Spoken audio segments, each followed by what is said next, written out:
क्या भारत के किसी राज्य में डोमिसाइल जो है वो लगाया जा सकता है? संविधान के अंतर्गत क्या लगाया जा सकता है? बीजेपी के राज्यसभा सांसद भीम सिंह जी जो है उनकी तरफ से एक अजीबोगरीब बयान आया है कि डोमिसाइल के लिए जो तेजस्वी यादव जी जो कह रहे हैं कि हमारी सरकार अगर बनती है तो हम बिहारियों को 90% नौकरी देंगे, बिहारियों को प्राथमिकता देंगे। क्या ये संभव है या नहीं संभव है? तो थोड़ा सा ध्यान से आप लोग सुन लीजिए। मैं एक थोड़ा सा स्क्रीन पे आप लोग को चला दूंगा, थोड़ा देख लीजिएगा। ये मैं लॉ के अकॉर्डिंग बता रहा हूं, बड़ी मुश्किल से ढूंढने के बाद आपके लिए और उनके लिए भी जो नेता लोग कहते हैं कि ऐसा कोई प्रावधान नहीं है। सुन लीजिए। Can a law be form for reservation on the basis of domicile? क्या डोमिसाइल किसी स्टेट में कानून के मुताबिक लगाया जा सकता है? तो आंसर थोड़ा ध्यान से सुन लीजिए। Yes, but only by the parliament. Article 63 in a constitution empowered parliament to provide domicile based reservation in public employment and job with local or any other authority under a state or a union territory। मतलब क्या समझ रहे हैं? क्या भारत के कानून के मुताबिक किसी भी स्टेट में डोमिसाइल लगाया जा सकता है?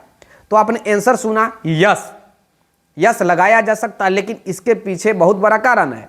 यस लगाया जा सकता है, लेकिन कैसे लगेगा? पार्लियामेंट चाहे तो आर्टिकल 63 के अंतर्गत लगा सकता है किसी भी पब्लिक जॉब के लिए, किसी भी पब्लिक एम्प्लॉय के लिए, या फिर किसी भी जो है अथॉरिटी एजेंसी में जॉब करने के लिए लगा सकता है। जैसा कि आपके झारखंड में, आसाम में, या फिर समथिंग कुछ राज्य भारत में ऐसे हैं जहां पे लगाया जा चुका है। इतना बात आप लोग समझ रहे हैं।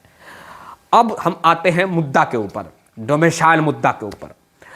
बीजेपी सांसद डॉक्टर भीम सिंह द्वारा एक बड़ा और उटपटा बयान आया है कि तेजस्वी यादव के 2 दिन पहले प्रेस कॉन्फ्रेंस जब हुआ, 3 दिन पहले, उसमें उन्होंने एक चीज़ का जिक्र किया कि भाई डोमिसाइल जो है आने वाली वैकेंसी में जो है वो हम लगाएंगे। खैर, जब डोमिसाइल हटाया गया था, नियमावली 2023 बीपीएससी द्वारा जो शिक्षकों की बहाली हुआ था उसमें स्पष्ट तरीका से लिखा गया था कि डोमिसाइल, लेकिन आनन फानन में हटाया गया। उस वक्त सरकार महागठबंधन की, महागठबंधन मतलब आरजेडी और जेडीयू की मिलीभगत की सरकार थी। उस समय तेजस्वी यादव डिप्टी सीएम थे, फिर भी हटाया गया। आज खैर सीएम, डिप्टी सीएम कह रहे हैं कि हमारी सरकार बनेगी अभी तो हम स्पेशल प्रावधान के अंतर्गत हटाएंगे।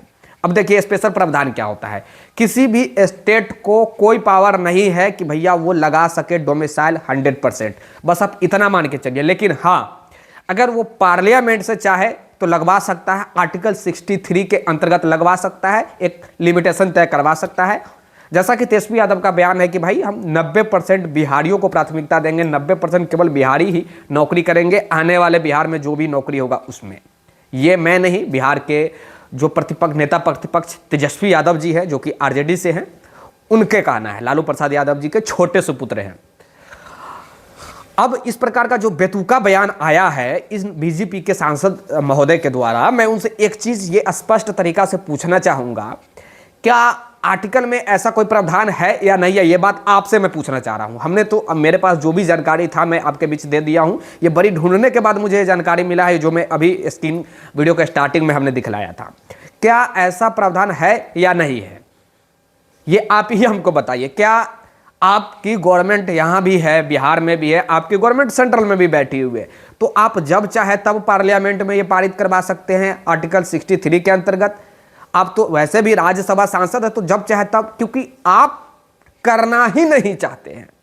सीधा बात यह है कि आप करना ही नहीं चाहते हैं। यह अच्छी बात है कि भारत का एक भिन्न अंग बिहार है और राज्यों का संघ हमारा भारत देश है, मैं मानता हूं, यह 100% सही बात है। लेकिन यह कहां पर लिखा हुआ है कि पिछड़े हुए राज्य को आगे नहीं बढ़ने देना है, जहां है वहीं रखना है। अभी लगभग 68,000 के आसपास केवल शिक्षक बिहार में कार्यरत हैं।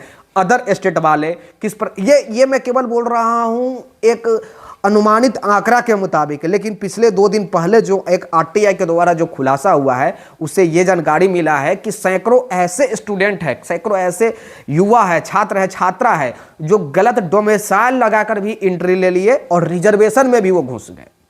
आप ने तो ये कह दिया कि ठीक है भैया, जब 2023 में बहाली 1,20,336 जब आया था बिहार में शिक्षकों का TRE 1 के अंतर्गत, तो उस वक्त मात्र 88% बिहार के, 12% अदर स्टेट को नौकरी दिया गया। तो वो कैसे दिया गया? UR अनरिजर्व कोटा से दिया गया।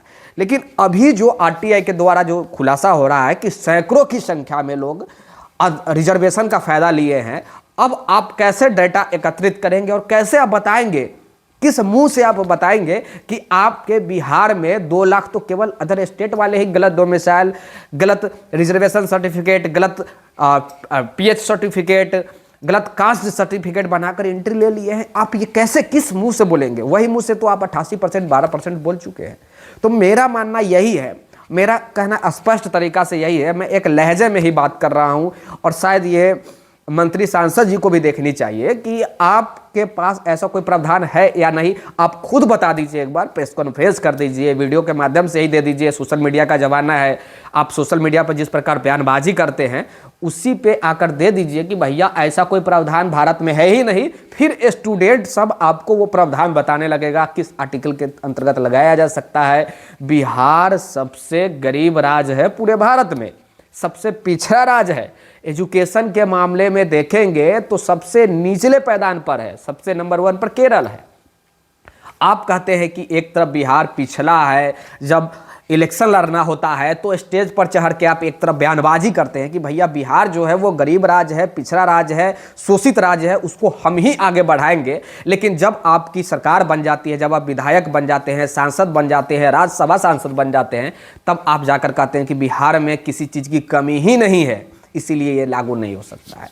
आप एक मुंह से 2 तरीका के बात कैसे करते हैं, ये आपको स्पष्ट करनी चाहिए। मेरा मानना तो बस यही है भाई।